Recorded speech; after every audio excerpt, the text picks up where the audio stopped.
வார்த்தையில தகப்பனே ஏசப்பா, முதல் வார்த்தை ஏசப்பா, இந்த அடியனை பேச வைத்த கிருபைக்காக உமக்கு நன்றி செலுத்துகிறேன் தகப்பனே. அடியனை மூடி மறைத்து தகப்பனே ஏசப்பா, நீங்க பேசுங்க தகப்பனே. இந்த வார்த்தை தகப்பனே ஏசப்பா, ஒவ்வொரு கிறிஸ்து சிலுவையில 7 வார்த்தை பேசினாரு. அதுல நான் பேச போற வார்த்தை முதல் வார்த்தை லூக்கா எழுதின சுவிசேஷம் 23ஆம் அதிகாரம் 34ஆம் வசனத்தை வாசிப்போம். அப்பொழுது இயேசு, பிதாவே, இவர்களுக்கு மன்னியும், தாங்கள் செய்கிறது இல்லதென்று அறியாதிருக்கிறார்களே என்றார். அவருடைய வஸ்திரங்களை அவர்கள் தங்கி பேசிட்டுக் கொண்டார்கள். பாருங்க, ஏசப்பா அப்பொழுது இயேசு, பிதாவே, இவர்களுக்கு மன்னியும், தாங்கள் செய்கிறது இன்னதென்று அறியாதிருக்கிறார்களே என்றார். நம்ம பிதாவினிடத்துல ஏசப்பா நமக்காக பரிந்து பேசுகிறாரு. நாம் முதல்ல மன்னிக்கிறவர்களா இருக்கோம். முதல் வார்த்தை பிதாவே, இவர்களை மன்னிக்க விரும்பல, இரக்கத்தை தான் ஏசப்பா விரும்புகிற தேவனாய் இருக்கிறார். நாம் பிறரை மன்னிக்கிறவர்களாக மத்தேயு 18ஆம் அதிகாரம் 21ஆம் வசனம் 22ஆம் வசனம். அப்பொழுது பேதுரு அவரிடத்தில் வந்து, ஆண்டவரே, என் சகோதரன் எனக்கு விரோதமாய் குற்றம் செய்து வந்ததால் நான் எத்தனை தரம் மன்னிக்க வேண்டும்? 7 தரம் மட்டுமோ என்று கேட்டான். அதற்கு இயேசு, 7 தரம் மாத்திரமல்ல, 27 தரம் மட்டும் என்று அவனுக்கு சொல்லுகிறேன். பேதுரு பாருங்க, ஆண்டவர் இடத்துல கேட்டாரு, தன் சகோதரன் எத்தனை முறை மன்னிக்க வேண்டும் என்று ஏசப்பா கிட்ட கேட்கிறார். பேதுரு அதுக்கு ஏசப்பா சொல்றாரு, 7 தரம் மட்டும் இல்ல, 770 முறையும் நம்ம என்ன பண்ணோம்? மன்னிக்கிறவர்களா இருக்கணும். நாம் மன்னிக்கிறவர்களா இருக்கணும். 7 முறை மாத்திரம் இல்ல. பேதுரு கேட்கிற ஏசப்பா கிட்ட, ஏசப்பா, நான் 7 தரம் தன் சகோதரரை மன்னிக்கலாமா அப்படின்னு சொல்லிட்டு.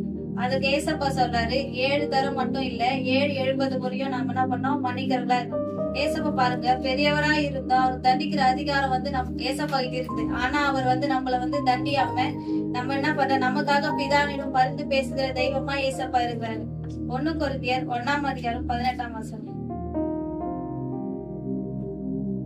1 கொரிந்தியர் 1ஆம் அதிகாரம் 18ஆம் வசனம். சிலுவை பற்றி உபதேசம் கெட்டு போகிறவர்களுக்கு பைத்தியமா இருக்கிறது, ரட்சிக்கப்படுகிற நமக்கு அது தேவ பலனா இருக்கிறது. சொன்ன இயேசுவை பற்றி அவங்க நம்மள கேவலமா தான் எண்ணுவாங்க. அவங்க அவங்களுக்கு அது புரியாது இயேசுவை பத்தி என்ன சொல்றாங்கன்னு சொல்லிட்டு. ஆனா ரட்சிக்கப்படுகிற நமக்கு தான் அது தேவ பலனா இருக்கிறது. அதான் ஏசப்பா சொல்ற, சிலுவை பற்றிய உபதேசம் கெட்டு போவர்களுக்கு பைத்தியமா இருக்கிறது, ரட்சிக்கப்படுகிற நமக்கும் அது தேவ பலனா இருக்கிறது. நம்முடைய பலனே தான் தெரியுமா? சிலுவை பற்றிய உபதேசம் தான். நம்ம ஏசப்பா பத்தி போய் மத்தவங்க கிட்ட சொல்லணும் போது அவங்க ஏசப்பாக்குள்ள வருவாங்க. மத்தேயு 9ஆம் அதிகாரம் 10-12 வசனம். வீட்டிலே பந்தியில் அநேக ஆயக்காரரும் பாவிகளும் இயேசுவோடு அவர் சீடர்களோடு கூட பந்தில் இருந்தார்கள். பரிசேயர் அதை கண்டு அவருடைய சீடர்களை நோக்கி, உங்கள் போதகர் ஆயக்காரரோடும் பாவிகளோடும் போஜனம் பண்ணுகிறது என்ன என்று கேட்டார்கள். இயேசு அதை கேட்டு, பிணியாளிகளுக்கு வைத்தியன் வேண்டியதே இல்லாமல் சுகமுள்ளவர்களுக்கு வேண்டியதா இல்லை, வலியல்ல இரக்கத்தையும் என்பது கர்த்தர் இன்னும் ஜனங்களோடு கூட ஜனங்களை மன்னிக்கிறாரு. மன்னிச்சுனாத்தான் ஜனங்களோடு கூட இருக்கிறாரு. மன்னிக்கிற இருதயம் உள்ளவர்களாய் நாம் என்ன பண்ணோம்? இருக்கணும். ஏசப்பா பாருங்க, வாரினாலும் அடித்தாங்க, முள்முடி சூட்டுனாங்க, கை கால்களில் ஆணி இருந்தாலும் ஏசப்பா என்ன பண்றாரு? மன்னிக்கிறாரு. நம்ம கூட யாரையாவது இந்த வேலையில நம்ம மன்னிக்க முடியாத சூழ்நிலை இருந்தா நம்ம யாருக்கு ஏசப்பா இந்த ஒவ்வொரு உள்ளத்திலயும் இப்ப பேச போறாரு. நம்ம என்ன பண்றோம்? மன்னிக்கிறவர்களா இருக்கணும். எத்தனையோ ஜனங்க நமக்கு விரோதமா செஞ்சிருக்கலாம். ஆனாலும் நம்ம இருதயத்துல அதை வச்சுன்னு அவங்களை பார்த்தா கசப்பும் எரிச்சலுமா தான் இருக்கும். ஆனா நம்ம ஏசப்பா கிட்ட ஜெபம் பண்ணி நம்ம மன்னிக்கும் போது ஏசப்பா நமக்கு ஒரு மன்னிக்கிற இருதயத்தை நமக்கு தருவாரு. பரமண்டல் ஜெபம் கூட. ஆனா நாம என்ன பண்றோம்? ஜெபம் மட்டும் தான் பண்றோம். நாம என்ன பண்றது இல்ல? மன்னிக்கிறது இல்லை. ஏன்னா ஏசப்பா சொல்றாரு, நம்ம மன்னிக்கிறவர்களா இருக்கு. ஏசப்பா போல நாம என்ன பண்ணோம்? மன்னிக்கணும். மத்தேயு 6ஆம் அதிகாரம் 14-15. மனுஷருடைய தப்பிதங்களை நீங்கள் அவர்களுக்கு மன்னித்தால் உங்கள் பரமபிதா உங்களுக்கு மன்னிப்பார்.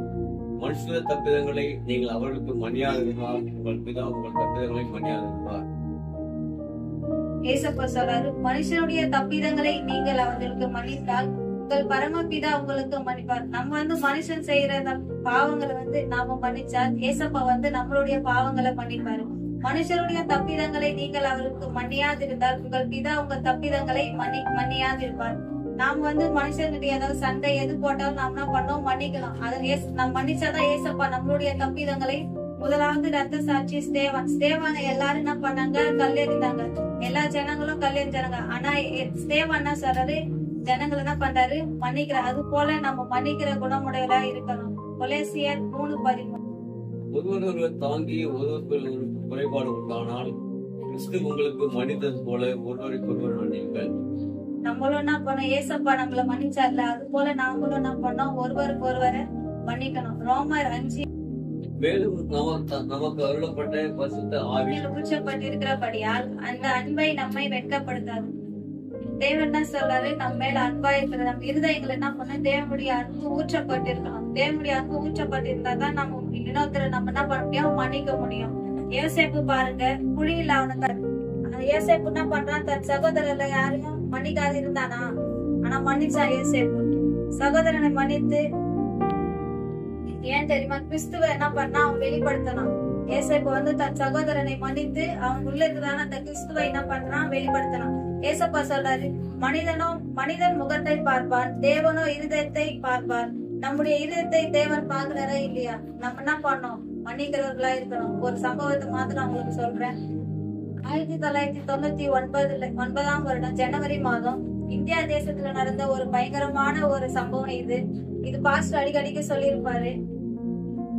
ஆஸ்திரேலியால இருந்து வந்த மருத்துவ மிஷினரியான தொழுநோயாளிகளுக்கு மிஷினரியாக வந்த கிரகாம் ஸ்டைன், அவங்க 2 பிள்ளைங்க என்ன பண்றாங்க, ஆஸ்திரேலியால என்ன பண்றாங்க, கொளுத்தி போட்டுருக்காங்க. அவங்க சாகடிச்சிடுறாங்க.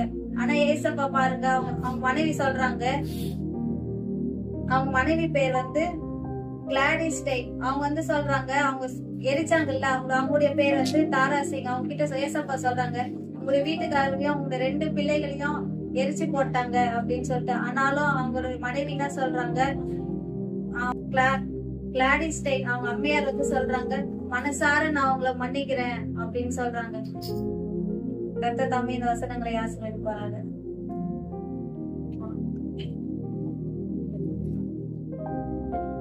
நல்ல ஒரு கை தட்டலாமா? நல்ல ஒரு அருமையான வார்த்தைகள் பேசுகிறார். நாம் மற்றவர்களை என்ன பண்ணுமா, நாம் மன்னிக்க வேண்டும்.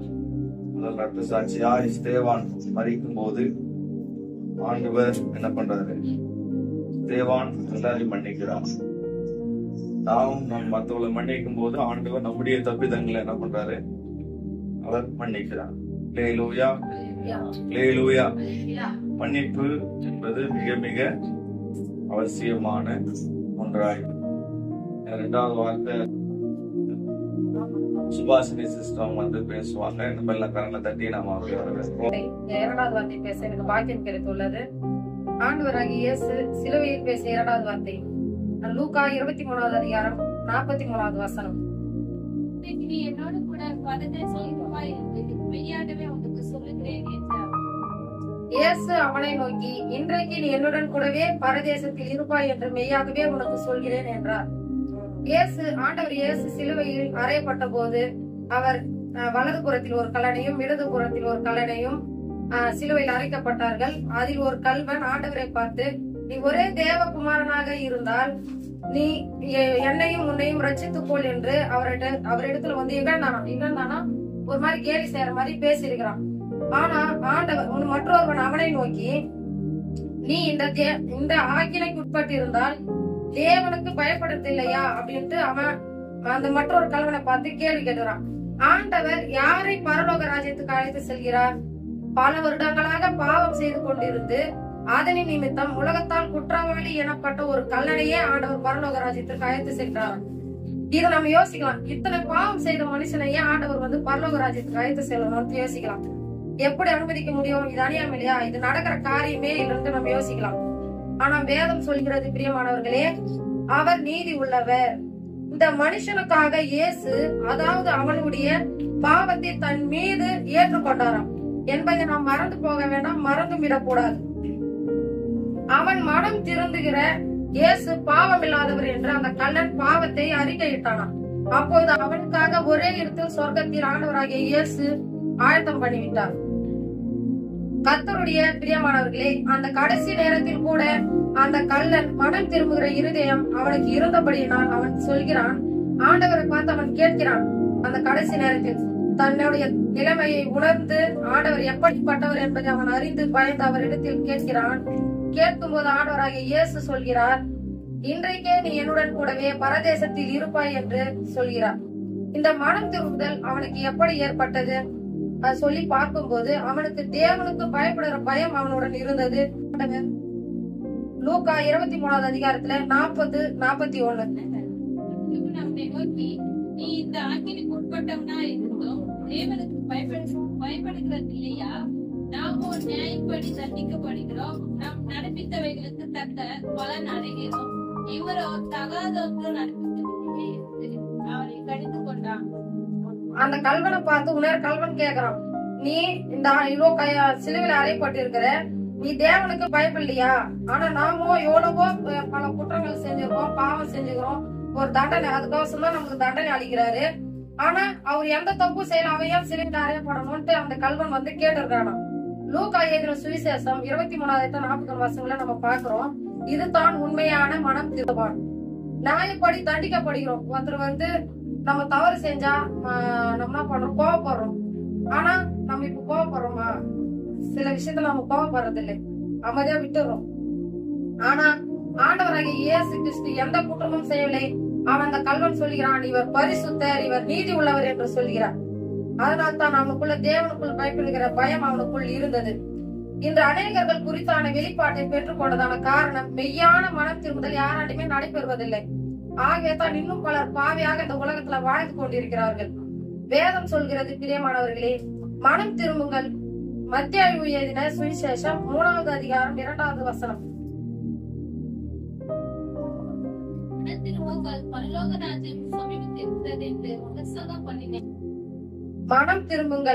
பரலோக ராஜ்யம் சமீபித்திருக்கிறது என்று பிரசங்கம் பண்ணினார்.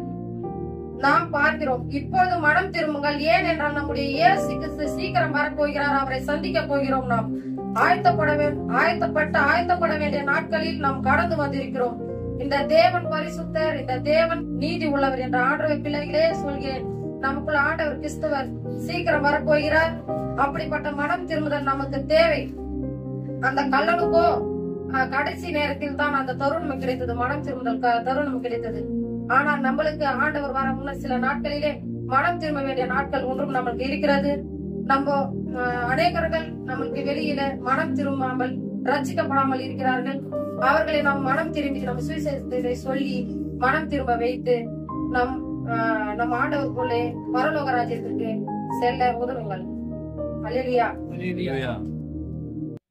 நல்ல ஒரு வார்த்தை. ஜாதிகளை பாசமாய் மீட்க வந்தான்.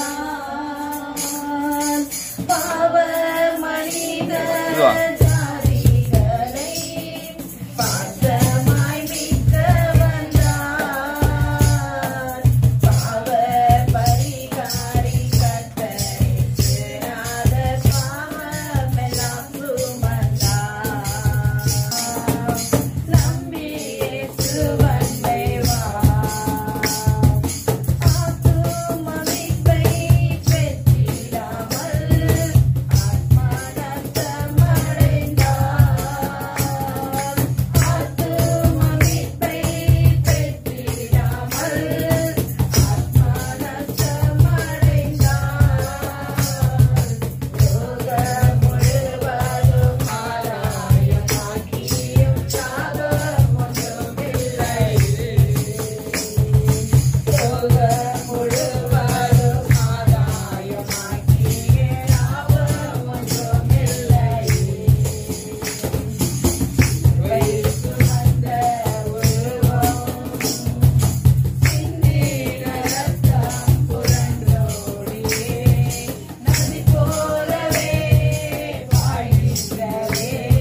ஸ்தோத்திரம். இந்த 3வது வார்த்தை பேசும்படி கொடுத்த ஐயாவுக்கும் விசுவாசிகளுக்கும் கர்த்தரை நான் ஸ்தோத்திரிக்கிறேன். யோவான் எழுதின சுவிசேஷம் 19ஆம் அதிகாரம் 26-27. அப்பொழுது இயேசு தம்முடைய தாயம் அருகே நின்ற தமக்கு அன்பாயிருந்த சீஷனை கண்டு தம்முடைய தாயை நோக்கி, ஸ்திரீயே, அதோ உன் மகன் என்றார். பின்பு அந்த சீசனை நோக்கி, அதோ உன் தாய் என்றார். அந்நேரம் முதல் அந்த சீசன் அவளை தன்னிடமாய் ஏற்றுக்கொண்டான். கர்த்தர் இந்த வார்த்தையின்படி ஜீவனில் பிரவேசிக்க விரும்புகிறாயா? கற்பனைகளை கை கொள்ள வேண்டும். கர்த்தருடைய கற்பனைகளை நம்ம என்ன பண்ணோம்? கை கொள்ள வேண்டும். அவருடைய கற்பனைகள் என்னன்னா, தாய் தகப்பனை கனம் பண்ண வேண்டும். மத்தேயு 19:17, 18, 19. அதற்கு அவர், நீ என்னை நல்லவன் என்று சொல்வானேன்? தேவன் ஒருவரை தவிர நல்லவன் ஒருவனும் இல்லை. நீ ஜீவனில் பிரவேசிக்க விரும்பினால் கற்பனைகளை கைக்கொள் என்றார். அவன் அவரை நோக்கி, எவைகளை என்று கேட்டான். அதற்கு இயேசு, கொலை செய்யாதிருப்பாயாக, விபச்சாரம் செய்யாதிருப்பாயாக, களவு செய்யாதிருப்பாயாக, பொய் சாட்சி சொல்லாதிருப்பாயாக, உன் தகப்பனையும் உன் தாயும் கனப்படுவைகளே என்றார். நம்ம இந்த வேதத்துல வாசிக்கிறோம், உன் தகப்பனையும் உன் தாயும் கனம் பண்ணுவாயாக. நம்ம என்ன பண்ணோம்? தகப்பனையும் தாயும் கனம் பண்ண வேண்டும். இதனிடத்தில் அன்பு கூறுவது போல நாம் மற்றவர்களிடத்திலும் அன்பாய் இருக்க வேண்டும். நாம் அவருடைய கற்பனைகளை கை கொள்ள வேண்டும். யாத்திராகமும் 20:12. தேவனாகிய கர்த்தர் உனக்கு கொடுக்கிற தேசத்தில் உன் நாட்களை நீடித்திருப்பதற்கு உன் தகப்பனையும் உன் தாயையும் கனப்பண்வாயாக. நம்ம அந்த வேதத்துல வாசிக்கிறோம், உன் நாட்கள் நீடித்திருக்கும்படி உன் தகப்பனையும் உன் தாயையும் கனம் பண்ண வேண்டும். நம்ம வயதான காலத்திலே கர்த்தர் நம்ம அவர்களை அசட்டை பண்ணாதபடி நம்ம அவர்கள் சொல்லுகிற வார்த்தையை நம்ம கேட்டு அப்படியே செய்வோமானால் கர்த்தர் அதன்படி நம்மளை ஆசீர்வதிப்பார். எபேசியர் 6:1-2-3.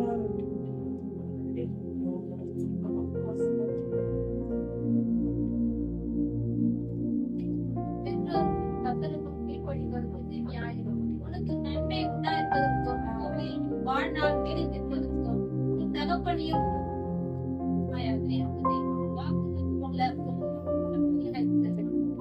இந்த வார்த்தையின்படி உன் வாழ்நாள் நீடித்திருக்கும்படி நம் அவருடைய கற்பனைகளை கை கொள்ள வேண்டும். தாய் தகப்பனை கனம் பண்ண வேண்டும். லூக்கா 2:51.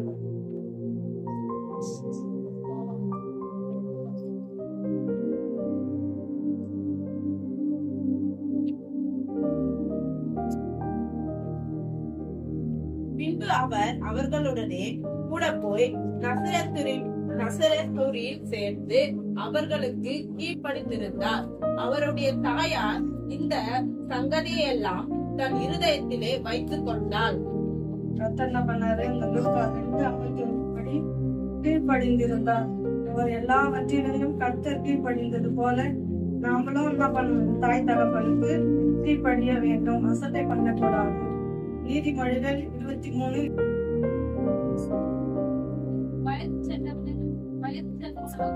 அவனை அசட்டை பண்ணாது. என்ன பண்ணணும்? அவங்க வயது சென்றவர்களா இருக்கும் போது என்ன பண்ணக்கூடாது? அவர்கள் அசட்டை பண்ணக்கூடாது. கர்த்தர் அந்த வார்த்தையின்படி அந்த அவர்களுக்கு கீழ்ப்படிந்தது போல நாமளும் என்ன பண்ணணும்? அவருடைய தாய் தகப்பனுக்கு கீழ்ப்படுகிறவர்களாகவும் நம்மளை நாம் அவரை போல மாறுபடி அவருக்கு ஒப்பு கொடுக்கும்படி நாம் கீழ்ப்படிவோம். கர்த்தர் தாமே இந்த வசனங்களை வாசிக்கும்படி கொடுத்த ஊழியருக்கு நான் ஸ்தோத்திரிக்கிறேன். ஆண்டவர் நாளிலே பட்ட பாடுகளை குறித்து நாம் தியானித்துக் கொண்டிருக்கிறோம். கடைசியிலே பேசினான 7 வார்த்தையிலே 4வது வார்த்தையாக ஆண்டவர் என்ன சொல்லுகிறார் என்று சொன்னால், மத்திய 27:46 வாசிய. 9 மணி நேரத்தில் ஏலி ஏலி லாமா சபதானியா என்று மிகுந்த சத்தமிட்டு கூப்பிட்டார். என் தேவனே ஏன் என்னை கைவிட்டீர் என்று அர்த்தமாகும். ஹல்லேலூயா. இங்க பார்க்கிறோம், 6ஆம் மணி நேரம் முதல் 9ஆம் மணி நேரம் வரைக்கும் பூமி எங்கும் அந்தகாரம் உண்டாயிற்று. ஏன் உண்டாயிற்று? ஆண்டவர் இயேசு கிறிஸ்து கதறுகிறதான ஒரு சத்தம் வந்து ஏன் அவர் கதறணும்? அவர் தேவ குமாரன் அல்லவா? அவர் குமாரனாகிய பிதாவாகிய தேவனுக்கு ஒரே குமாரனாக ரட்சிக்க வந்த தேவன் அல்லவா? ஏன் அவர் நேரத்துல கதறணும்? ஏன் தேவனே, என் தேவனே, ஏன் என்னை கைவிட்டீர்? அல்லேலூயா, அல்லேலூயா. 6ஆம் மணி முதல் 9ஆம் மணி வரை அங்க என்ன ஆச்சா? அந்தகாரம் உண்டானது, இருள் சூழ்ந்தது, அந்தகாரமானது, வெளிச்சம் இல்ல. அங்கே வெளிச்சம் இல்லாததுனால என்ன பண்ணுது? அந்தகாரம் சூழ்ந்திருந்தது. ஏன் சூழ்ந்திருந்தது? எல்லாருடைய பாவங்களையும் ஆண்டவராக இயேசு கிறிஸ்து சுமந்ததினால, எல்லாருடைய அக்கிரமங்களும் ஆண்டவராக இயேசு கிறிஸ்து சுமந்ததினால, எல்லாருடைய பாவங்களையும் ஆண்டவராக இயேசு கிறிஸ்து சுமந்ததினால, அந்த நேரத்திலே பிதாவாகிய தேவன் குமாரனாகிய இயேசு கிறிஸ்துவை கைவிடப்படுகிறதான ஒரு சூழ்நிலை. அல்லேலூயா, அல்லேலூயா, அல்லேலூயா. ஒரு மகள், ஒரு தாய் இருக்காங்க சொன்னாக்கா, அவங்களுக்கு என்ன பண்ண, ஒரு குழந்தை பிறக்குது. குழந்தை பிறக்கிறதுக்கு முன்பதாகவும் சரி, குழந்தை பிறகு பின்பதாகவும் சரி, அந்த தாய்க்கு அந்த குழந்தை தான் அவங்களுடைய பிள்ளை. அது உண்மைதானே? அல்லேலூயா, அல்லேலூயா. அந்த குழந்தை வழுத்துல இருக்கும் போதும் அவங்க பிள்ளைதான், பெற்றெடுத்த பிள்ளையோ பிறகோ அவங்க பிள்ளைதான். ஆனா பிறக்கும் போது ஒரு சம்பவம் நடக்கிறது. நல்லா யோசிக்கணும். பிறக்கும் போது ஒரு சம்பவம் நடக்கிறது. அந்த குழந்தை பிறந்த உடனே தொப்புளும் தாயினுடைய இதை ஒட்டி கொண்டு இருக்கும். அப்படிதானே? அந்த கருவறையில இருக்கும் போதும் தொப்புள் கொடிய குழந்தை பிறந்த உடனே கட் பண்ணுவாங்க. கட் பண்றாங்களா இல்லையா? ஏன் கட் பண்றோம்? தாயும் மகனும் ஒண்ணுதானே, அப்படியே விட்டுலாமே. ஏன் கட் பண்றாங்கனாக்கா, கட் பண்ணாதான் அவனுக்கு 2 உயிரும் பிழைக்கும். அல்லேலூயா. கட் பண்ணாதான் 2 உயிரும் பிழைக்கும். ஆனால் கட் பண்ண பிறகு அவனுடைய மகன் தான், அவனுடைய மகன் தான். அந்த தாய்க்கு யாரு? கட் பண்ண பிறகும் மகன். அந்த கட் பண்ணுகிறான சூழ்நிலையில அந்த நேரத்துல வலி இருக்கும், வேதனை இருக்கும், கண்ணீர் இருக்கும், கவலை இருக்கும். ஆனாலும் இது எல்லாம் ஏனக்கா, நீர் உயிர் வாழ வேண்டும் என்று சொல்லி, தாய் உயிர் வாழ வேண்டும் என்று சொல்லி பிரிவினை உண்டாக்குகிறான ஒரு வேதனை. அல்லேலூயா. எங்க பாக்குறோம்? பிதாவுக்கும் தன்னுடைய குமாரனுக்கும் உறவுகள் இருந்தாலும் சரி, பாசம் இருந்தாலும் சரி, ஆனால் நமக்காக ஜீவனை கொடுக்க வந்த ஆண்டவராகிய இயேசு கிறிஸ்து, அல்லேலூயா, அல்லேலூயா, அந்த தொப்புள் கொடி கட் பண்ணது போல, தொப்புள் கொடி கட் பண்ணாலும் பிதாவுக்கு அவர்தான் குமாரன். அல்லேலூயா. தொப்புள் கொடி கட் பண்ணாலும் தாய்க்கு அவன் பெற்றெடுத்ததுதான் மகள். அல்லேலூயா. ஆகையினால இந்த சூழ்நிலையில எல்லாருடைய பாவங்களையும், எல்லாருடைய அக்கிரமங்களும், எல்லாருடைய அநியாயங்களும் தேவன் மேல சுமந்ததுனால அங்க காரில் உண்டானது. அல்லேலூயா. வாசிக்கலாம் ஒரு வசனம், யோவான் 1:29 வாசிங்க. யோவான் 1:29. மறுநாளிலே யோவான் இயேசுவை தன்னிடத்தில் வர கண்டு, இதோ உலகத்தின் பாவத்தை சுமந்து தீர்க்கிற தேவ ஆட்டுக்குட்டி. அல்லேலூயா. இங்க பாக்குறோம், யோவான் இயேசு வருவதை கண்டு, இதோ உலகத்தின் பாவத்தை சுமந்து தீர்க்கிற தேவ ஆட்டுக்குட்டி என்று யோவான் ஸ்நானகர் சொல்லுகிறான். அப்ப உலகத்தின் பாவத்தை எல்லாம் யார் சுமந்தாரு? இயேசு சுமந்தாரு. அல்லேலூயா. இயேசு சுமந்ததுனாலதான் அந்த பாவம் எல்லாம் அவர் மேல வந்ததுனாலதான் பிதாவுக்கும் அவருக்கும் இருந்தான உறவு துண்டிக்கப்படுகிறது. அல்லேலூயா. பாக்குற ஏசாயா 53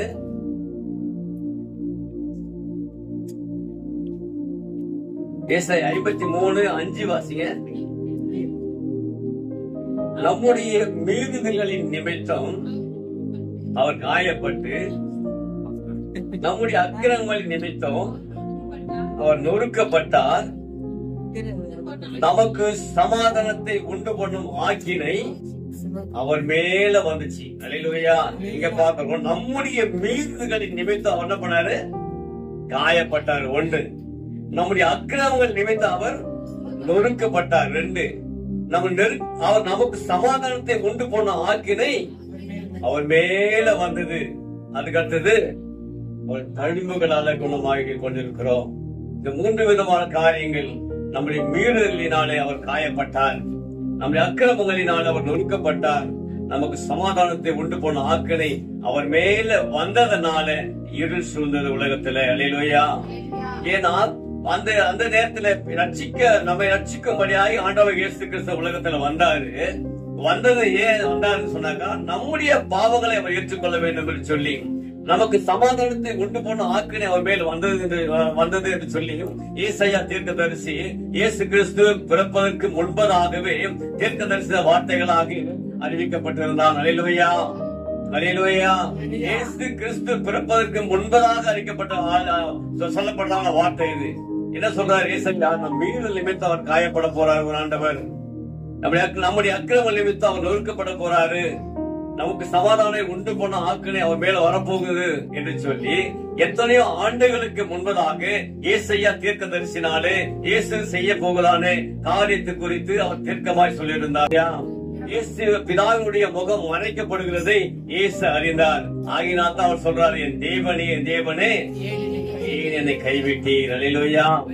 அவர் சொல்றார், நானும் பிதா ஒன்னதான இருக்கிறோம், என் பிதாவை சித்தத்தான செய்ய வந்தேன் சொல்லிட்டு என்ன பண்ண இயேசு சுவிசேஷ நாட்களில் அவர் அறிவித்திருந்தார். ஆனா இந்த நேரத்தில் பார்க்கிறோம், என் தேவனே, என் தேவனே, ஏன் என்னை கைவிட்டு? ஏன் அவர் கைவிட வேண்டிய சூழ்நிலை என்ன? கைவிட வேண்டிய சூழ்நிலை என்ன? நம்முடைய பாவம் அவர் ஏற்றுக்கொண்டார். நமக்கு சமாதானத்தை உண்டு போன ஆக்கினை அவர் ஏற்றுக்கொண்டார்.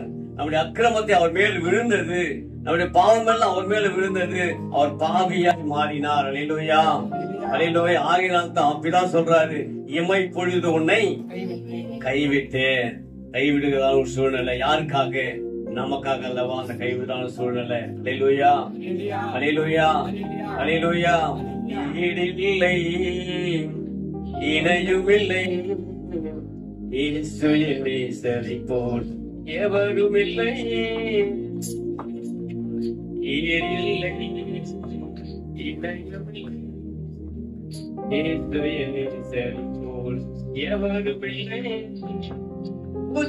வேர்வையாகி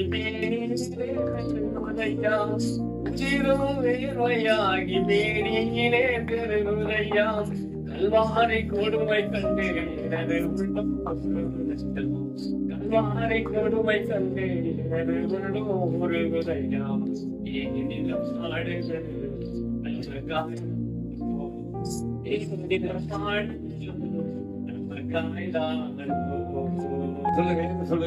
உங்கள் அக்கிரமங்களே உங்களுக்கும் உங்கள் தேவனுக்கும் நடுவாக பிரிவினை உண்டாக்குகிறது. அல்லேலூயா. அப்ப அந்த அக்கிரமங்கள் இயேசு ஏற்றுக்கொண்டாரு. இயேசு கொண்டதுனால தேவனுக்கும் இயேசுக்கும் இருந்த உறவு பிரிவினையாக மாறினது. அல்லேலூயா. அதுக்கடுத்து பார்க்கிறோம், அவர் உங்களுக்கு செவி கொடாத உங்கள் பாவங்களே அவர் உங்களுக்கு செவி கொடாதபடிக்கு அவருடைய முகத்தை மறைக்கிறது. அல்லேலூயா. நம்முடைய பாவங்களையும் நம்ம அக்கிரமங்களையும் இயேசுதான் சுமந்தாரு. ஒண்ணுதானே? சுமந்தனால தான் அவர் பாவியாய் மாறினாரு. பிதாவுக்கும் அவருக்கு இருந்த உறவு துண்டிக்கப்பட்டது. அல்லேலூயா, அல்லேலூயா. ஏற்கனவே சொல்லியிருக்க, உரலுக்கு ஒரு பக்கம் தான் அடி. உரலுக்கு நீ குத்த குத்த ஒரு பக்கம் தான் அடி. ஆனா மத்தாளத்துக்கு ரெண்டு பக்கமும் அடி. அல்லேலூயா. ஆனா இயேசுவுக்கு எப்பக்கத்திலையும் அடி. உலகத்திலே எந்த பக்கத்தை திரும்பினாலும் இயேசுவுக்கு அடிப்பட்டவராய் மாறினார். அல்லேலூயா. உரலுக்கு ஒரு பக்கம், மத்தாளத்துக்கு ரெண்டு பக்கம் அடி.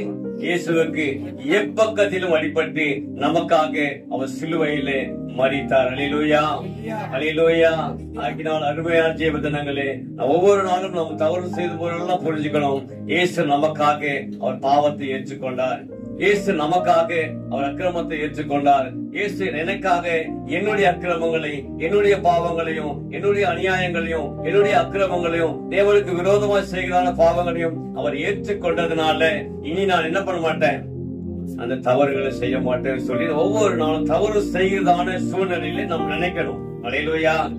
நினைக்கும் போது நிச்சயமாகவே அந்த மெய்யான தேவனாகிய ஆண்டவராகிய இயேசு கிறிஸ்து நமக்காக மரித்து உயிரோடு எழுந்து நமக்கு இன்றைக்கு கூட நம்ம மத்தியில் ஜீவித்துக் கொண்டு இருக்கிறார். அல்லேலூயா. அல்லேலூயா. மரித்த அந்த 4வது வார்த்தையாகிய பாவம் அவர்கள் சுமந்தனால தான் இயேசு என் தேவனே என் தேவனே ஏன் என்னை கைவிட்டீர் என்று சொல்லி அவர் ஜெபிக்கிறவராய் மாறினார். அல்லேலூயா. துன்பம் வர நேரத்துல உலகத்தான் சொல்லுவான், துன்பம் வர நேரத்துல சிரிங்கள் சொல்லுவான். ஆனா ஆண்டவராகிய இயேசு கிறிஸ்து சொன்னாரு, அவருக்கு வந்ததான துன்பத்தின் மத்தியிலே அவர் ஜெபிக்கிறவராய் காணப்பட்டார். அல்லேலூயா. அருமையான தீப ஜனங்களே, இந்த வார்த்தையை குறித்து இனி பாவம் செய்யாதபடி, இனி அக்கிரமம் செய்யாதபடி, தேவனுக்கு விரோதமாய் வாழாதபடி, தேவன் செய்கிறதானே சொல்லுகிறதானே கட்டளைக்கு கீழ்ப்படிந்து நடப்போம் என்று சொன்னால் நிச்சயமாகவே ஆண்டவராகிய இயேசு கிறிஸ்து நம்முடைய பக்கத்துல எப்பொழுது இருப்பார். அல்லேலூயா. அல்லேலூயா. கர்த்தர் இந்த 4வது வார்த்தை கர்த்தர் ஆசீர்வதிப்பாராக. ஆமென்.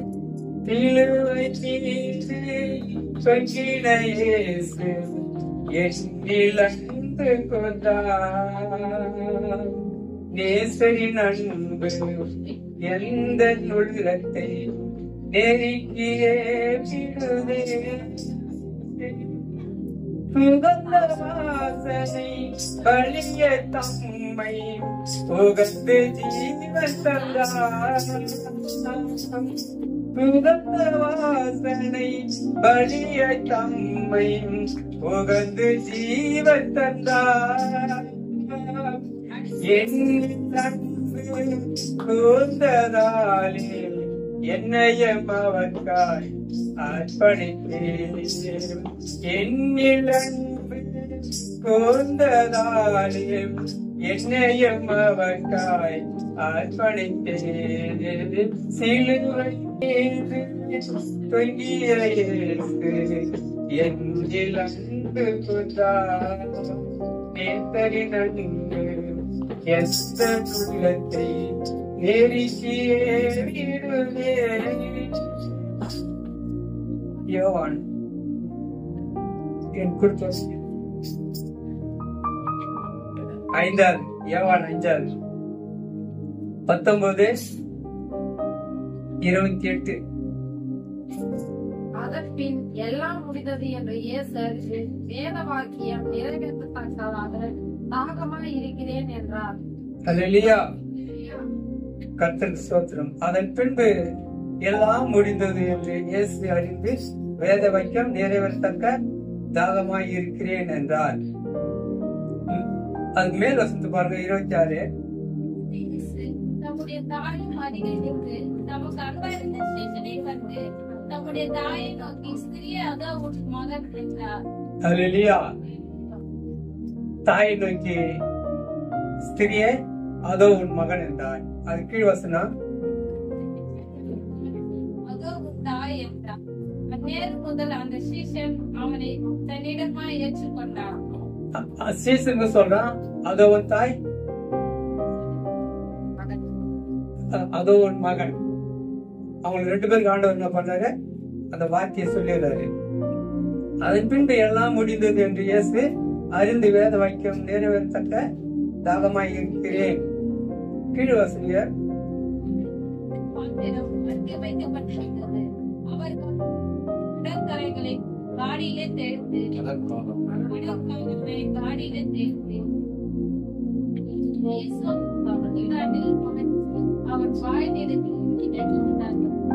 இயேசு காடியை வாங்கின பின்பு முடிந்தது என்று சொல்லி தலையை சாய்த்து ஆவி ஒப்பு கொடுத்தார். அல்லேலூயா. என்ன சொல்றன்னா, ஆண்டவர் நம்ம மேல எவ்வளவு தாகமா இருக்கிறார். அவர் ஆத்மா தாகமா இருக்கிறார். ஏசாயா 55:1 வாசிங்க.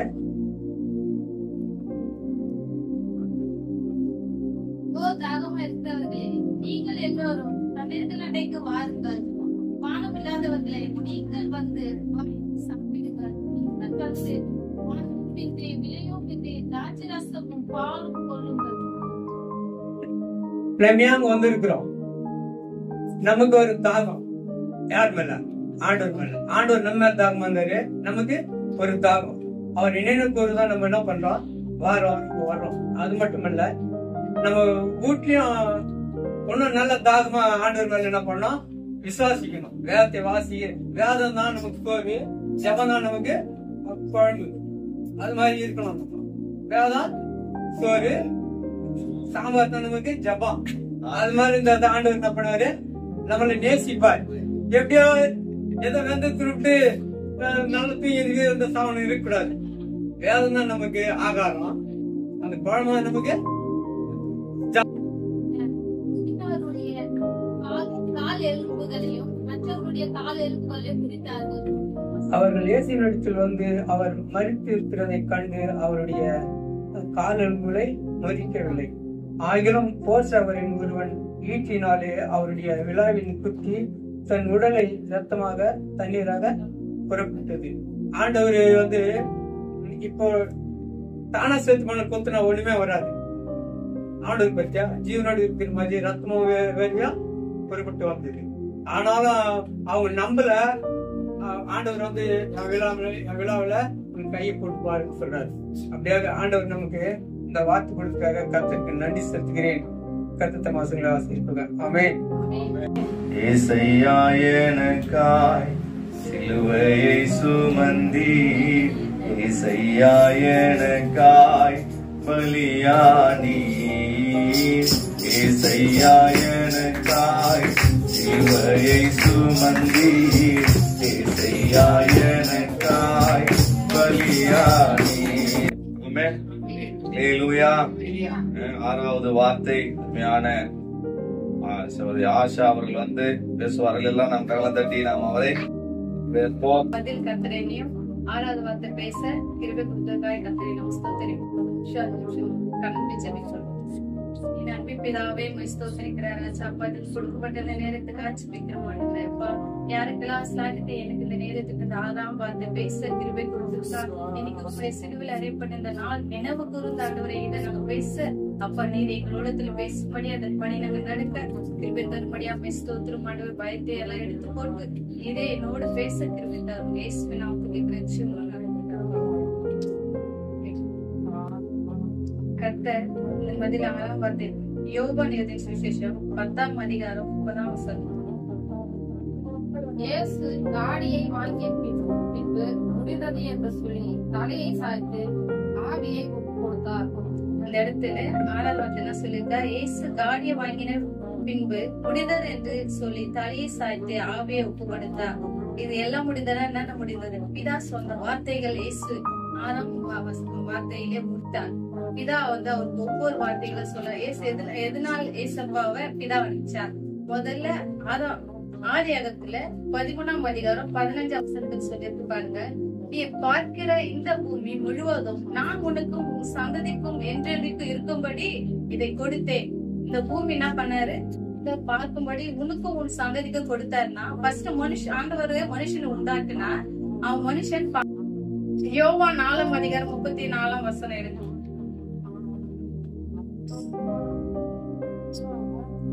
இயேசு அவர்களை நோக்கி, நான் உன்னை அனுப்பினவருடைய சித்தத்தின்படி செய்வேன். அவருடைய கிரியையை முடிப்பதே என்னுடைய போதனமாயிருக்கிறது. இங்க சொல்லிருக்கு பாருங்க, இயேசு அவர்களை நோக்கி நான் என்னை அனுப்பினவருடைய சித்தத்தின்படி செய்து அவருடைய கிரியையை முடிப்பது என்னுடைய போஜனமா இருக்கிறது. என்ன சொல்லுகிற, அவருடைய சித்தத்தின்படி அவர் கிரியை செய்வதற்கு மனுஷனை உண்டு பண்ணதான் அவருக்கு என்ன பண்ண போஜனமா இருக்குது. ஒவ்வொருத்தரும் ரட்சிப்புக்குள்ள வழிநடத்தினதான் இயேசப்பாவுக்கு அது போஜனம். நம்மளுக்கு வந்து சாப்பிட்டாதான் போஜனம். ஆனா ஆண்டவருக்கு அது இல்ல, மனுஷனே ரட்சிப்படுவதற்கு. அது மாற்றம் இல்ல. 2ஆம் வார்த்தையில சொல்லி இருக்குது கல்லனுடைய வார்த்தையை பத்தி. அப்பா 2 கல்லனுடைய என்ன பண்றாங்க, ஏசப்பா வைக்கிறாங்க. அது ஒருத்தவங்க மட்டும்தான் நம்ம தகாது ஒன்று செயல் ஏசப்பா நம்ம எல்லா தப்பும் செய்து நம்ம இந்த இடத்துல என்ன பண்ண அந்த ஒரு ஆண்டவர் எல்லாத்தையும் போராடி 6ஆம் வாரத்துல வந்து தலையை சாய்த்தாரு. அப்போ அந்த இடத்துல லாஸ்ட் தலையை சாய்க்கும் சிலுவையில் கூட என்ன பண்ணாரு, அந்த 2 பேரும் ரட்சிப்புக்குள்ள வழிநடத்தினார். அப்போ பிதாவானவருடைய கட்டளை இயேசுவானவர் நிறைவேற்றினார். பிதாவானுடைய கட்டளைகள் என்னன்னு பார்க்கலாமா? ஒண்ணு, மீட்பின் திட்டம் முடிந்தது. இயேசுவின் ஊழியம் முடிந்தது. முழு கிரியமும் செலுத்தப்பட்டு முடிந்தது. நியாயப்பிரமாண காலம் முடிந்தது. சாத்தானின் கிரியைகள் அழித்து முடித்தார். கிரியைகளை பற்றிய வசனங்களை நிறைவேற்றினார். சாத்தான் தோல்வி அடைந்தான். மரணத்தின் ஆட்சி முடிவுக்கு வந்தது. பாவத்தின் வல்லமை அகற்பட்டது. மரண பரியந்தம் கீழ்ப்படுதலை செயல்படுத்தப்பட்டது. எல்லாருக்கும் பாவத்தின் கிரியம் செலுத்தப்பட்டது. எல்லா பாவங்களுக்கும் ரட்சிப்பு. இவ்வளவு இருக்கு. ஆண்டவர் 21 ரட்சிப்பு உண்டாக்கி இருக்கிறார். அதுல நான் கொஞ்சம் தான் எழுதியிருக்கேன். இவ்வளவு ஆண்டவர் என்ன பண்றாரு, பிதா சொன்ன வார்த்தையே கேட்கிறார். இன்னைக்கு பிதா சொன்னார், நீ போயிட்டு எனக்காக நீர் உண்மையான தேவன் என்று மனுஷனுக்கு நீர் எப்படியாவது சொல்லணும் அப்படின்ட்டு ஒவ்வொருத்தரும் ஆண்டவர் எவ்வளவு பாடுகள் சிலுவையில அறையப்பட்டு ஆண்டவர் தலையில கிரீடம் வைக்க வேண்டிய இடத்துலன்னா அது முள் கிரீடம் வைக்கப்பட்டிருக்கிறது. நம்மளுடைய ஊழியக்காரர் சொன்னார் இந்த உபவாச நாளையில அப்போ சொன்னாங்க, அவருடைய முகங்கள் எப்படி இருந்து செவந்த சமுதிர வெண்மை பால் போல இருக்கிறது. அப்புறம் கேதோரு மரங்கள நிரப்பப்பட்டிருக்கிறது.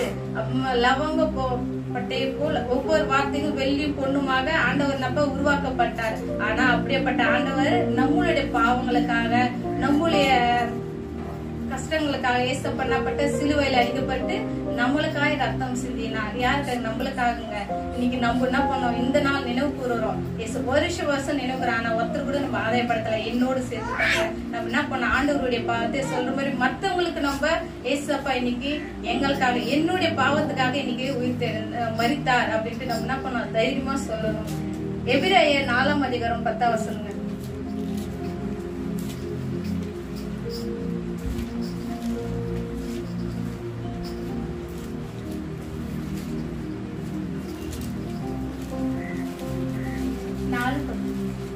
ஏனெனில் அவருடைய இளைப்பாறுதலில் பிரவேசித்தவன் தேவன் தம்முடைய கிரியைகளை முடித்து ஓய்ந்தது போல தானும் தன் கிரியைகளை முடித்து ஓய்ந்திருப்பார். சொல்லிருக்கு பாருங்க, ஏனில் அவருடைய இளைப்பாறுதல் பிரவேசித்தவன் தேவன் தம்முடைய கிரியைகளை முடித்தார் ஓய்ந்தது போல தானும் தன் கிரியைகளை முடிந்து ஓய்ந்திருப்போம். நம்ம யாரும் முடிக்கவே இல்லைங்க.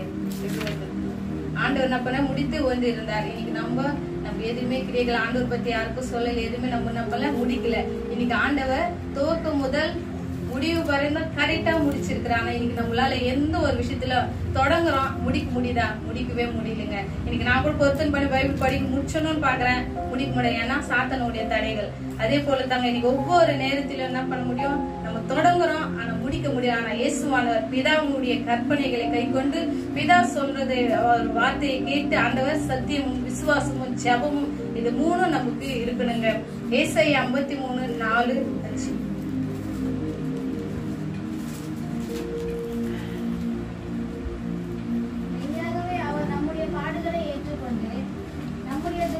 சுமந்தார். நாமும் அவர் தேவனால் அடிபட்டு பாதிக்கப்பட்டு சிறுமைப்பட்டவர் என்று எண்ணினோம். நம்முடைய மீறுதல் நிமித்தம் அவர் காயப்பட்டு நம்முடைய அக்கிரமங்களின் நிமித்தம் அவர் நொறுக்கப்பட்டார். நமக்கு சமாதானத்தை உண்டு பண்ணும் ஆக்கினை அவர் மேல் வந்தது. அவருடைய தழும்புகளால் குணமாகிறோம். இங்க சொல்லப்பட்டிருக்கு பாருங்க. மெய்யாக இது இப்போ இதுக்கு முன்னாடி 4ஆம் வார்த்தையில சொல்லப்பட்டிருக்கிறது. ஆனாலும் நம்முடைய மீறுதல்கள் நிமித்தம் அவர் என்ன பட்டாரு, காயப்பட்டார். அதுக்கு நம்முடைய அக்கிரமங்கள் நிமித்தம் அவர் நொறுக்கப்பட்டார். நமக்கு சமாதானம் உண்டு பண்ண ஆக்கினே அவர் மேல் வந்தது. அவருடைய தழும்புகளா நம்ம என்ன பண்ண குணமாகலாம். இன்னைக்கு நம்ம நல்லா இருக்கிறதுக்கான இயேசுவானவர் நம்முடைய பாவங்களுடைய எல்லா இதுவும் என்ன பண்ணாரு, இயேசு சுமந்து கொண்டாருங்க. அவருடைய ரத்தம் இன்னைக்கு சிந்து கொண்டு இருக்கிறாங்க. நம்ம சிந்து கொண்டு முடிச்சுட்டாரு. இப்ப இல்ல, இப்ப நம்மளோட உயிரோடு தான் இருக்கிறாரு ஆண்டவர். இன்னைக்கு நாளைக்கு என்ன பண்றாரு, நம்ம இப்ப கூட நம்ம கூட உயிரோடு இருக்கிறார். ஆனா நம்மளுக்காக என்ன பண்றாரு, ஏசப்பா ரத்தம் சிந்திட்டு இன்னைக்கு முடிச்சிருக்காரு.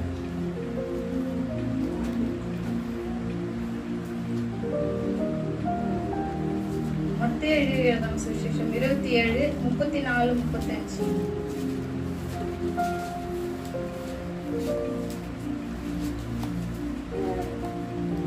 கசப்பு கலந்த காடியை அவருக்கு குடிக்க கொடுத்தார்கள். அவர் அதை ருசி பார்த்து குடிக்க மனதில்லாதிருந்தார். அவரை சிலுவையில் அறைந்த பின்பு அவர் சீட்டு போட்டு அவருடைய வஸ்திரங்களை பங்கிட்டு கொண்டார்கள். என் வஸ்திரங்களை தங்களுக்குள்ளே பங்கிட்டு என் உடலின் பேரில் சீட்டு போட்டார்கள் என்று தீர்க்கதரிசியால் உரைக்கப்பட்டது நிறைவேறும்படி இப்படி நடந்தது. அதிலே 48 படிங்க. உடனே அவர்கள் ஒருவன் ஓடி கடற்கரையிலே எடுத்து கோலில் மாட்டி அவருக்கு குடிக்க கொடுத்தார். மற்றவர்களோ ஒரு எலியா இவனை ரட்சிக்க வருவானோ பார்ப்போம் என்றார்கள். இயேசு மறுபடியும் மகா சத்தமாய் கூப்பிட்டு ஆவியை விட்டார். பாருங்க சொல்லியிருக்குது இந்த இடத்துல. இதுல 2 இடத்துல சொல்லியிருக்கு. ஒண்ணு மத்தேயுல சொல்லியிருக்கு, இன்னொன்னு மார்க்லயும் சொல்லியிருக்கு. மார்க் 15:23-24 சொல்லியிருக்கு பாருங்க. இந்த இடத்துல என்ன பாருங்க, இயேசுவை பத்தி தான் சொல்லியிருக்காங்க. அதுவும் எலியாவை பத்தி. எலியா 2 இடத்துல என்ன பண்றாரு, எலியாவை இடுறாங்க அங்க ஏசப்பாவை காடி எடுத்து அவருக்கு இது கொடுக்குறாங்க. அப்போ எலியா என்ன பண்றாரு, நீ எலியா இவனை ரட்சிக்க வருவானா, எலியா ஏசப்பா ரட்சிக்க வருவானா இந்த இடத்துல சொல்றாரு. மத்தேயிலும் மார்க்லயும் 15, 23, 24 சொல்லிருப்பாங்க. அங்கேயும் அததான் சொல்லிக்கிறாரு. இந்த இடத்துல மத்தேயில ஆவியை விட்டாருன்னு சொல்லிக்கிறது, மார்க் ஜீவனை விட்டாருன்னு சொல்லிக்கிறார். நல்ல போராட்டத்தை போராடினேன், ஓட்டத்தை முடித்தேன், விசுவாசத்தை காத்துக்கொண்டேன் சொல்லிருப்பாருங்க. ஆண்டவர் என்ன பண்ண, நல்ல போராட்டத்தை போராடினான், ஓட்டத்தை முடித்தார். இந்த 6ஆம் வாரத்துல எல்லாருடைய போராட்டங்களை, நிந்தைகள், அவமானங்களை இயேசப்பா நம்முடைய பாவங்களுக்காக நமக்காக என்ன பண்ணாரு, மறிக்கப்பட்டாருங்க, சிலுவையில் அடிக்கப்பட்டார். இன்னைக்கு ஓட்டத்தை என்ன பண்ணி நல்லபடியா முடித்து கொண்டார். முடிக்கிற நேரத்தில் சிலுவையில் அறையப்பட்ட அந்த நேரத்தில் நம்ம 6ஆம் மணி நேரத்துல ஆண்டவர் 2வது வார்த்தையில என்ன பண்றாரு, அந்த 2 பேருமே அந்த இடத்துல என்ன பண்றாரு, ஆண்டவர் விசேஷம் அங்க சொல்றாரு. ஒருத்தவன் என்ன பண்ணா, ரட்சிக்கப்படுறான். இதுதாங்க இன்னைக்கு நாமளும் என்ன பண்ணுங்க, ஆண்டவர் விஷயத்தை சொல்லணும். இன்னைக்கு இந்த நாளில ஆண்டவர் நிறைய இடத்துல இதோடு விட்டுலாம் 10 வருஷத்துல இருந்து இசப்பா இந்த இடத்துல நான் ஒத்தராது என்ன பண்ண முடியும், ஆதாயப்படுத்தி நம்ம விஷயத்தை சொல்றவர்களா இருக்கணும். இன்னும் நம்ம சர்ச்சில் உட்காந்து பேசினே இருக்காதபடி மற்றவங்களுக்கு எடுத்து சொல்லும்படியா ஆண்டவர் இந்த 6ஆம் வார்த்தையின்படி ஆண்டவர் நிறைவேற்றும்படியா இதன்படி நாமளும் நடக்கத்தக்கதா கர்த்தர் எனக்கு பேசி திரும்ப கொடுத்த கர்த்தருக்கு கொடாப்படி ஸ்தோத்திரத்தை ஏறிக்கிறேன். அல்லேலூயா. எல்லாம் சந்தோஷமா இருக்கிறீங்களா? ஆமென். நான் ஆண்டவர் சிலுவையில பேசினேன். 7வது வார்த்தை நான் பேச போறேன். 7வது வார்த்தை உங்களுக்கு நல்லாவே தெரியும். என்னன்னா, பிதாவே உடைய கைகளில் என் ஆவியை ஒப்புவிக்கிறேன். அதான் ஆண்டவர் சிலுவையில 7வது வார்த்தையா பேசினாரு. இது நீங்க எல்லாருமே தமிழ்ல தான் மோஸ்ட்லி கேட்டு இருக்கீங்க. இது நான் 2 லாங்குவேஜ்ல இப்ப நான் உங்களுக்கு சொல்றேன். இங்கிலீஷ்லயும் அப்புறம் புதிய ஏற்பாட்டின் மூல பாஷையான எபிரேய பாஷையிலையும் நான் சொல்றேன். எழுதி வச்சுக்க. முதல்ல எபிரேய பாஷையில சொல்றேன். பிதா அப்படின்றதுக்கு பாட்டேர் அப்படின்னு சொல்றாங்க. உங்களுடைய கரங்களில் அப்படின்றதுக்கு செய்ஸ் கெய்ரா சோ அப்படின்னு இருக்குது. ஆவி அப்படின்றதுக்கு நியூமா, ஒப்புவிக்கிறேன் அப்படின்றதுக்கு பராத்திமே அப்படின்னு எபிரேய பாஷையில நம்மளுக்கு விளக்குறாங்க. இது இங்கிலீஷ்ல பார்த்தோம் அப்படின்னா, Father, into your hand I commit my spirit. இதுதான் நம்ம தமிழ்ல பாக்குறோம். பிதாவே உடைய கைகளில் என் ஆவியை ஒப்புவிக்கிறேன். லூக்கா 23:46 வசனம் படிங்க. இயேசு பிதாவே உடைய கைகளில் என் ஆவியை ஒப்புவிக்கிறேன் என்று மகா சத்தமாய் கூப்பிட்டு சொன்னார். இப்படி சொல்லி ஜீவனை விட்டார். அல்லேலூயா. இயேசு அப்ப அந்த வார்த்தையை சொல்லி முடிச்சு மகா சத்தமா சொல்றாரு. அது சொல்லி முடிச்சதும் ஜீவனை விடுறாரு. இந்த லூக்கால மட்டும்தான் அந்த லூக்கா எழுதினவர் நல்லா விரிவா இதை சொல்லியிருக்காரு. மத்த 3துலயும் இதை பத்தி சொல்லியிருக்கிறாங்க, ஆனா விரிவா சொல்லல. இது மத்தேயு 27:50 படிங்க.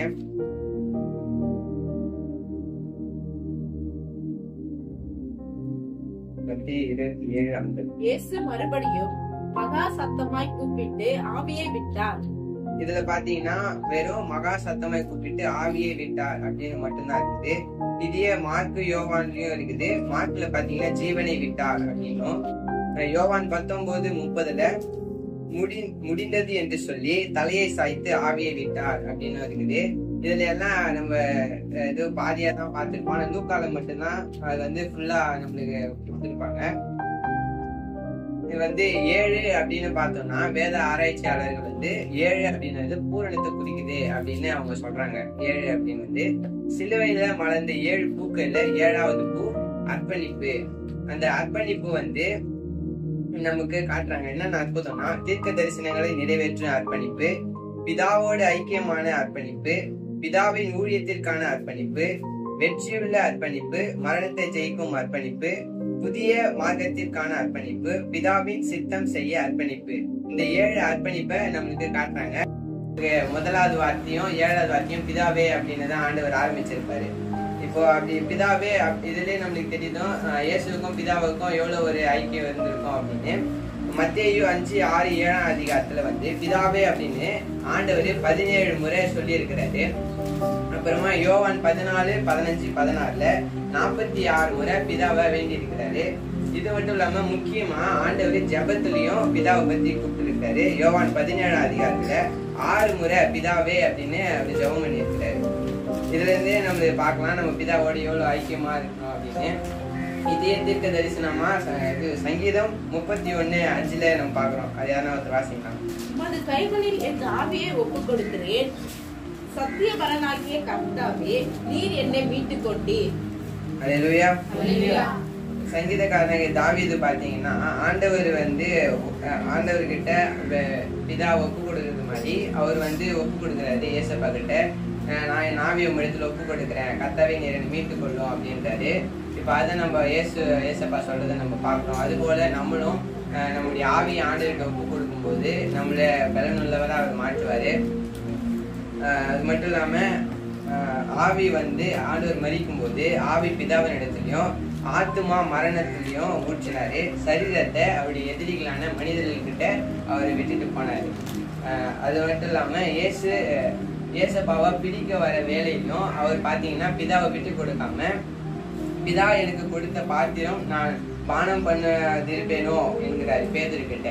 அந்த மாதிரி நம்ம எப்பவுமே ஆண்டவர் கூட ஒரு ஐக்கியமா உறவோடு இருக்கணும். அதுதான் இங்க 7வது வார்த்தையில ஆண்டவர் சொல்றாரு. கர்த்தர் தம்மை ஆசீர்வதிப்பாராக.